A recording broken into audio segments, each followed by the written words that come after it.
جی ناظرین السلام علیکم. ضمنی انتخابات کے بعد عمران خان منظر عام پر آ گئے اور پریس کانفرنس انہوں نے کی ہے، اور پریس کانفرنس میں بہت سارے ایسے نکات ہیں جو توجہ طلب ہیں. روٹین بیانیے کے علاوہ بھی کچھ ایسی نئی چیزیں کی ہیں جو قابل غور ہیں، قابل فکر ہیں. ان میں سے کچھ باتوں پر تبصرہ آپ سے درکار ہے. ایک طرح سے مجھے ذاتی طور پہ کچھ مایوسی سی نظر آئی ہے، یا پھر عمران خان کو ابھی صورتحال کی سمجھ نہیں آ رہی کہ وہ کس صورتحال میں ہیں، کہاں جانا چاہتے ہیں، مقصد کیا ہے، بات کس سے کرنی ہے، سمجھانا کس کو ہے، پیغام کس کو دینا ہے، لڑائی کس سے لڑنی ہے، الزام کس کو دینا ہے. یہ ساری صورتحال انہیں کلیئر نہیں ہے، اور اس وجہ سے کچھ کنفیوژن کا شکار بھی مجھے اس پریس کانفرنس میں لگے. دراصل عمران خان صاحب جو ہیں وہ بہادری کا دعوے تو بہت زیادہ کرتے ہیں، اور وہ اپنے لوگوں کو یہ بات بھی کہتے ہیں کہ جو آپ کو فون کرے، آپ کو دھمکی دے تو آپ الٹا اس کو دھمکی دیں. تو وہ بیچارہ اگر کبھی دھمکی دے کے پھنس گیا، جیل چلا گیا، تو خان صاحب نے تو اس کو نہ چھڑانے آنا، نہ اس کو پتا ہوگا وہ کون ہوگا. اور خان صاحب کی آج جو تقریر تھی، یا قوم سے خطاب تھا، یا ایک من پسند صحافیوں کے ساتھ پریس کانفرنس تھی، مطلب کچھ بھی اس کو کہا جا سکتا ہے. تو اس کے اندر جو انہوں نے ایک صاحب کا نام لے رہے تھے، وہ کہہ رہے تھے کہ جی نام نہیں لے رہے تھے. ہاں، نام نہیں لے رہے تھے. یہ میں کہنے لگی تھی کہ آپ لوگوں کو کہتے کہ دھمکی دے، آپ نام بھی نہیں لیتے ہیں. کہ کوئی صاحب ہیں، وہ اسلام آباد میں جب سے اس ادارے میں ایک میں ان کی پوسٹنگ ہوئی ہے، وہ جنرل باجوہ کو خوش کرنے میں لگے، ان کو خوش کرنے کے لیے وہ گرفتاریاں کرتے ہیں، ان کو خوش کرنے کے لیے وہ اور دوسرے کام کر رہے ہیں. تو ان صاحب کو جو ہے روکنا چاہیے، اس کو منع کرنا چاہیے. یعنی کہ ان صاحب کا نام آپ نہیں لے پا رہے. وہ ادارے کو بدنام کر رہا ہے، وہ ایجنسی کو بدنام کر رہا ہے. تو وہ صاحب کون ہے؟ نام لیتے. مریم نواز تو کھل کے نام لے لیتی جنرل فیض کا جب وہ بات کرتی تھی. نواز شریف نے بھی کھل کے نام لے لیا تھا جنرل باجوہ کا. آپ تو اتنے ڈرپوک ہے کہ نام لے نہیں پا رہے ہیں. نام نہ لینے کی وجہ یہ ہے، جو مجھے لگ رہی ہے، کہ ابھی وہ اس سوچ میں ہے کہ شاید میں لاڈلا ہوں، یا شاید کسی جگہ پہ میں ان پہ یہ پریشر ڈال کے ان کو دوبارہ مذاکرات کی ٹیبل کے اوپر لا کے اپنی بات منوا سکوں. آپ کو کیا لگتا ہے یہ عمران کو لگ رہا ہے کہ میں مذاکرات پہ واپس لے آؤں گا، اسی وجہ سے وہ نام نہیں لے رہے، یا ابھی تک عمران تھوڑے خوفزدہ ہیں، ہمت نہیں کر پا رہے نام لینے کی؟ بھئی صورتحال یہ ہے کہ نام تو انہوں نے نہیں لینا، لیکن ادھر ادھر سے باتیں ضرور کروانی ہیں. جو آدم سواتی کے حوالے سے انہوں نے بات کی کہ وہ آدمی جو ہے وہ یہ بات کر رہا ہے، اس آدمی کی وجہ سے فوج بدنام ہو رہی ہے، اس آدمی کی وجہ سے ہمارے لوگوں کو گرفتار کیا جا رہا ہے، اس آدمی کی وجہ سے، اور شاید اس آدمی کا نام جنرل باجوہ کو بھی نہ پتا ہو، یا اس کے کاموں کا جنرل باجوہ کو نہیں. ظاہر ہے یہ وہ D G I S I کے بارے میں بات کر رہے ہیں، کیونکہ وہ اس لیے یہ بات کر رہے ہیں کہ ان کے زمانے میں آئی ایس آئی کے ڈی جی سے یہی کام لیا جاتا رہا تھا، اسی طرح لوگوں کو گرفتار کیا جاتا تھا، اسی طرح شاہد آرمی چیف کو خوش کرنے کے لیے. ایک اور چیز جو عمران خان صاحب کی تقریر میں ہے، اور وہ ہر دفعہ کہتے ہیں میرٹ پہ آرمی چیف آنا چاہیے، میرٹ پہ آرمی چیف آئے گا تو مجھے کوئی مسئلہ نہیں اس کی تعینات. میرٹ سے ان کی مراد کیا ہے؟ جو 5 جرنیل اوپر آتے ہیں، جن میں سے ہمیشہ وزیر اعظم ایک لیتا ہے، وہ انہی میں سے 5 ہوں گے. شہباز شریف یہ تو نہیں کرے گا نا کہ اپنے گھر سے کسی کو اٹھا کے لگا دے گا، یا جنرل باجوہ کوئی کہیں اور سول سے کوئی بندے لیں گے، وہی 5 بندے. یہ میرٹ والی کیا کہانی ہے؟ میرٹ یہی ہے کہ 2 طرح کے میرٹ ہیں خان صاحب کے لیے. وہی جنرل اگر عمران خان لگائیں تو وہ میرٹ پہ ہو جائے گا، وہی جنرل اگر آصف زرداری، نواز شریف اور شہباز شریف باہمی مشاورت سے لگائیں تو وہ میرٹ پہ نہیں ہوگا. ہاں، مطلب جو کہنا ان کا کہ یہ چور ڈاکو جو ہیں یہ کیوں فیصلہ کرے، نواز شریف کیوں فیصلہ کرے آرمی چیف کا. تو میرٹ ان کے نزدیک میرٹ کا صرف یہ ہے میں لگاؤں وہ میرٹ، اور یہ لگائیں گے وہ میرٹ نہیں. یعنی کہ آرمی چیف جو ہے انہی 5 میں سے لگنے ہیں، لیکن میرٹ کا تعین آرمی چیف کی تقریر میں، میرٹ کا تعین یہ ہے عمران خان یا کوئی اور نہیں. اچھا، اس میں میرٹ میں نا دیکھیں عمران خان کے ہر دل عزیز جو ہیں، عمران خان جو لاڈلے ہیں وہ جنرل فیض حمید صاحب ہیں، اور ان کو لگوانے کی کوشش کر رہے ہیں خان صاحب نے. یہ سارا سپٹمبر جو چکر چلا ہوا ہے، یہ آپ کو پتہ ہے D G I S I کی اپوائنٹمنٹ سے پہلے جو عمران خان نے کیا تھا، اس سے پہلے ایک پیج پہ ہی تھے سارے. وہاں سے اختلافات شروع ہوئے ہیں، اور پھر عمران خان نے ادارے کی تعیناتیوں میں بہت زیادہ تعطل کا شکار بھی ہوئی, بہت زیادہ خلل بھی ڈالا اور بس اڑ گئے, کیونکہ عمران خان کو پتا تھا کہ کارکردگی تو ہے کوئی نہیں, تو یہ کوئی ای وی ایم والی کہانی کریں گے, کوئی اوورسیز پاکستانیوں کی ووٹنگ, تب یہ الیکشن جیت سکتے ہیں. دوسرا ایک منٹ ہے, دوسرا جو آرمی چیف کی تقرری سے مسئلہ کیا ہوگا؟ آرمی چیف کی تقرری سے خان صاحب کی جو ہے, خان صاحب کو سب سے بڑا خوف جس لفظ کے ساتھ ہے وہ لفظ ہے نیوٹریلٹی. کیونکہ خان صاحب وہ دوسروں کو تو کہتے ہیں یہ امپائر کو ملا کے ساتھ کھیلتے ہیں, خان صاحب امپائر کی چھتری کے نیچے کھیلتے ہیں.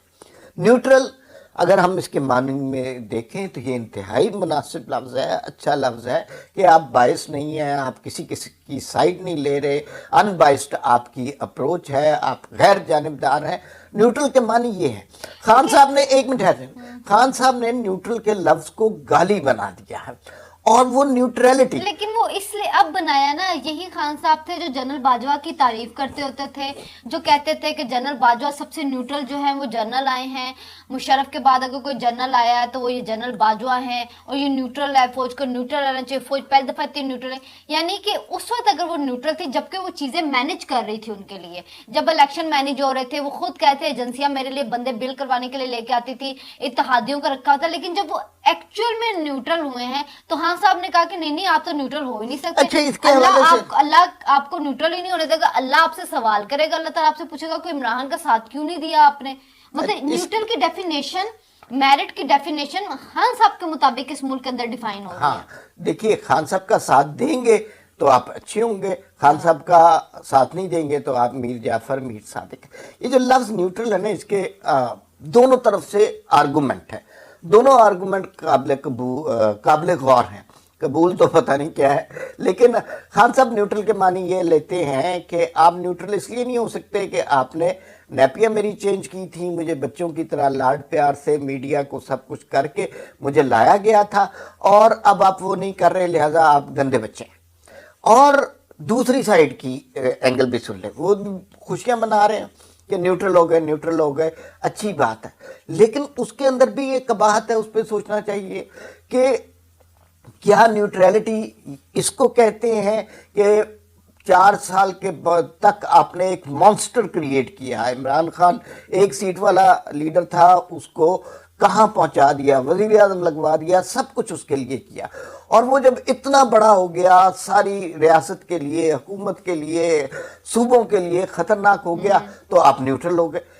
تو اس نیوٹرل تو تب ہونا تھا کہ جب آپ یہ گند جو پھیلایا تھا اس کو صاف کر کے سب کو لیول پلینگ فیلڈ دیتے, لیکن لیول پلینگ فیلڈ نہیں دیا گیا, ایک اتنا بڑا مانسٹر کریٹ کر کے چھوڑ دیا گیا اور کہا ہم نیوٹرل ہو گئے. جو مانسٹر ہے وہ قابو میں اس لیے نہیں آ رہا کہ عدلیہ اس کے ساتھ ہے, عدلیہ اس کو ہر جگہ پہ ریلیف دیتی. یہی عدلیہ تھی جس نے نواز شریف کو بیٹے سے تنخواہ نہ لینے پہ نہل کر دی. یہاں پہ توشہ خانہ کا فورن فنڈنگ کا سامنے آ رہا ہے اور کوئی کسی کو پرواہ نہیں, بلکہ فیصل واڈا کے کیس کے اندر عطاف بندیال جنہوں نے خود تاحیات نااہلی کا فیصلہ کیا ہوا ہے, وہ کہہ رہے کہ تاحیات نااہلی جو ہے وہ ایک وہ نہیں ہونا چاہیے, یہ ایک کالا قانون ہے. تو وہ آپ کو ایک 3 ٹائم کے وزیر اعظم کو نااہل کرتے ہوئے یاد نہیں ہے, اور ایک فیصل واڈا جیسے لچا لفنگے, میں لفظ معذرت کے ساتھ کے استعمال کریں کیونکہ وہ ہیں ایسے, اس کے لیے آپ آ کے کہہ رہے ہیں کہ یہ کالا قانون ہے. دراصل مسئلہ یہ ہے کہ آپ نے وہ میڈیا جو ہے اس کو ابھی تک عمران خان کا سارا ساتھ دے رہے ہیں. کیوں نہیں میڈیا اب اٹھ کے فورن فنڈنگ پہ بات کرتا اور اس کے اوپر توشہانہ پہ بات کرتا. ادھر تو ایمن فیلڈ کے 2 پلندے لہرائے جا رہے ہوتے تھے, منی لانڈرنگ کے لہرائے جاتے تھے, ان میں سے کوئی پلندہ عدالت میں تو پیش نہیں کیا گیا. وہ برطانیہ کی تحقیقاتی ایجنسی کے پاس تو پیش نہیں کیا گیا, چلے آپ کی عدالتیں تو اب ہوگی. تو مسئلہ یہ کہ یہ مانسٹر جنہوں نے کریٹ کیا اس کے ہمدرد ابھی تک سسٹم کے اندر, سارا سسٹم اس کو سپورٹ کرا, وہ مانسٹر ہے نہیں, اس کو قابو کرنا آپ کے 2 منٹ کا کام ہے اگر آپ کی عدلیہ اور آپ کا میڈیا کنٹرول ہو. لیکن آپ کنٹرول نہیں کرنا چاہتے کیونکہ آپ ابھی تک نہ نواز شریف کو واپس دیکھنا چاہتے ہیں سسٹم کے اندر, نہ مریم کو دیکھنا چاہتے ہیں. اسی لیے آپ نے عمران خان جیسے مانسٹر کو رکھنا ہے, ان کو ڈرانے کے لیے. آگے بھی آپ نے ایک ہنگ پارلیمنٹ لے کے آنی ہے. جو آج کے ریزلٹ آئے ہیں کل کے, یہ کیا پیشن گوئی کر رہے ہیں کہ ایک ہنگ پارلیمنٹ آنی ہے, ٹھیک ہے, تاکہ ایک کوئی پارٹی مضبوط نہ ہو سکے, اور خاص طور پہ نواز لیگ کو تو ہونے بھی نہیں دینا. اچھا, اس میں آج خان صاحب نے نا کچھ باتیں ایسے کی جس سے لگتا ہے کہ انہیں اندازہ ہو گیا ہے کہ نواز شریف صاحب واپس آنے والے ہیں، کیونکہ وہ نواز شریف کے حوالے سے ویسے تو گالم گلوچ کرتے ہی رہتے ہیں، خصوصی طور پہ نواز شریف پہ برسے ہیں، اور انہوں نے کہا جی کہ نواز شریف آئے گا، اس کی بھی کرپشن کے کیسز ختم ہو جائیں گے، جو ہے ہی نہیں، وہ کرپشن کے کیسز ختم ہو جائیں گے جو لوگوں کے ذہنوں میں ہیں، جو لوگوں کے ذہنوں میں ہے، جو میڈیا کے اینکروں میں ہے، جو سیاسی تجزیہ کار کی زبانوں پر ہے، وہ والے کیسز ختم ہو جائیں گے نواز سے۔ اور پھر خان صاحب نے یہ بھی کہا کہ میں ڈرتا ورتا کسی سے نہیں ہوں، اور انہوں نے کہا میں تو خود چاہتا ہوں کہ مقابلہ ہو ذرا تو پھر اچھا تگڑا مقابلہ ہو۔ ایک طرف چاہتے ہیں کہ وہ ملک میں آئے نا، نواز شریف آ رہا ہے، دوسری جگہ کہتے ہیں آجے میں تو چاہتا ہوں کہ مقابلہ کرو، تو پھر ڈر کس بات کا، آنے دیں۔ پھر کہتے ہیں نواز شریف ڈرتا ہے اسی وجہ سے وہ الیکشن نہیں ہو رہا ہے، نواز شریف چاہتا ہے کہ میرے کیسز ختم ہو تو پھر الیکشن ہو۔ تو بھئی اگر آپ اتنے پاپولر ہیں، جو کہ کل کے الیکشن کے بعد کم از کم میری حد تک میں سمجھتی ہوں کہ آپ پاپولر نہیں ہیں، مجھ سے جس نے کسی نے بھی اختلاف کرنا وہ ضرور کریں، چاہے آپ بھی اس کے اوپر اختلاف کریں۔ دیکھیں ملتان میں عمران صاحب خود کھڑے نہیں تھے، 20-25 ہزار سے مہربانو ہاری، اور وہ قریشی کی بیٹی ہے۔ دوسری بات ہے کہ ملیر کے اندر عمران کو کراچی کے اندر ایک زرداری صاحب کے اس نے ہرایا ہے امیدوار نے۔ تیسری چیز یہ آپ دیکھیں کہ عمران صاحب خود کھڑے ہیں، ٹھیک ہے، وہ ہر جگہ پہ خود جلسہ کرنے گئے ہیں، وہ پارٹی کے چیئرمین ہیں۔ نواز لیگ نے سوائے شرک پور کے جہاں پہ حقان عباسی نے جا کے جلسہ کیا، کسی جگہ پہ ان کا کوئی لیڈر نہیں گیا ہے۔ شزرا منصب ہوگی، آبی شیر علی 4.5 سال کے بعد ملک حلقے میں واپس آیا، پھر بھی آ کر اس نے 75,000 ووٹ لے لیا۔ شزرا منصب نے خود ساری کیمپین چلائی ہے، پھر بھی اس نے 78,000 ووٹ لے لیا۔ ایمل کے صرف 10,000 ووٹ کم ہے، اور مولانا جے یو آئی والے کے صرف 8,000 ووٹ کم ہے۔ اگر خان صاحب پاپولر ہوتے تو 25 سے 30,000 کی لیڈ لینی چاہیے تھی، تو میں خان صاحب کی پاپولیرٹی مانتے، یا خان صاحب وہاں پہ اپنا کوئی امیدوار کھڑا کرتے اور وہ شکست دیتے تو میں خان صاحب کی پاپولیرٹی مانتی ہوں۔ سو میں یہ پاپولیرٹی نہیں مانتی، اگر مہنگائی کے باوجود اگر کوئی بڑے لیڈر نے آ کے کیمپین نہیں چلائی، اس کے باوجود شزرا منصب 78,000 ووٹ لے رہی ہے عمران خان کے مقابلے پہ، تو پھر یہ سمجھے کہ جنرل الیکشن میں پاسے کیسے پلٹیں گے۔ اچھا، میں اس آرگومنٹ سے بہت زیادہ ایگری نہیں کرتا۔ الٹیمیٹلی نا لوگ یہ دیکھتے ہیں کہ اس سیٹ سے جیتا کون، ہارا کون، کہ کس کے ووٹ کتنے کم تھے، یہ تھوڑے عرصے کے بعد آپ امیدوار بھی دیکھیں۔ ہاں، تھوڑے عرصے کے بعد عمران خان بامقابلہ ایک عام امیدوار جس کی کسی بندے نے بھی آ کے کیمپین نہیں چلائی، اس کے باوجود اس کے عمران کے ووٹوں میں کوئی فرق اتنا نہیں ہے کہ آپ اس کو زیادہ وہ کر سکیں۔ اچھا، تو کچھ عرصے کے بعد لوگوں کے ذہنوں سے یہ نکل جاتا ہے ووٹوں کا کتنا فرق تھا، یہ وہ لوگ یہ صرف جانتے ہیں کہ بھئی وہ آدمی جیتا تھا، وہ آدمی ہارا تھا۔ اس سے زیادہ یہ سٹیٹسٹیکل ڈیبیٹ ہے، اس سے ٹرینڈ وغیرہ بنائے جا سکتے ہیں، فیوچر کی پریڈکشن کی جا سکتی ہے، لیکن کرنٹلی جو سچویشن ہے وہ یہ ہے کہ عمران خان بہرحال 6 نشستوں سے جیتے، خود امیدوار ہو کر کھڑے ہیں، اس سے تحریک انصاف کو بہرحال بوسٹ ملا ہے۔ لیکن جو ضمنی انتخابات اگر کسی کو کھڑا کرتے وہاں پہ وہ جیتا تو میں مانتی بوسٹ ملا ہے۔ اچھا، لیکن اس میں ضمنی انتخابات میں بہت بات ہو چکی، اس میں ایک نیا جو ہے نا ٹرن آیا ہے آج خان صاحب کی پریس کانفرنس کے حوالے سے۔ دیکھیے، پہلے پنجاب میں 20 نشستوں پہ الیکشن ہوئے، عمران خان نے جو گالی تھی وہ الیکشن کمیشن کو دے دی، اور پتہ چلا کہ عمران خان 20 نشستوں میں سے 15 نشستیں جیت گئے۔ ابھی بھی عمران خان نے اس الیکشن سے پہلے بھی جو گالی چیف الیکشن کمشنر کو اور الیکشن کمیشن کو دینی تھی وہ خوب کھل کے دے دی۔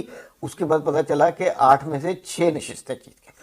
اب میرے خیال میں ان کے منہ بند ہو جانے چاہیے تھے، اور وہ جو زہریلا بیانیہ ایک ملک کے اہم ادارے کے بارے میں، اور الیکشن کمیشن بہت اہم اور قابل احترام ادارہ ہے، اس کے بارے میں جو کریٹ کر رہے تھے، اب وہ دم توڑ جائے گا۔ لیکن نہیں، خان صاحب نے آج پھر وہی بات کی کہ جو کراچی کی سیٹ ہمارے ہیں اس میں الیکشن کمشنر نے دھاندلی کی ہے۔ میں نے کل نا ٹی وی پروگرام میں پرسوں بات کرتے ہوئے پوچھا گیا تھا کہ کیا عمران خان صاحب ان الیکشن کے رزلٹ کو کریں گے۔ میں نے کہا جس وقت وہ جیتے تھے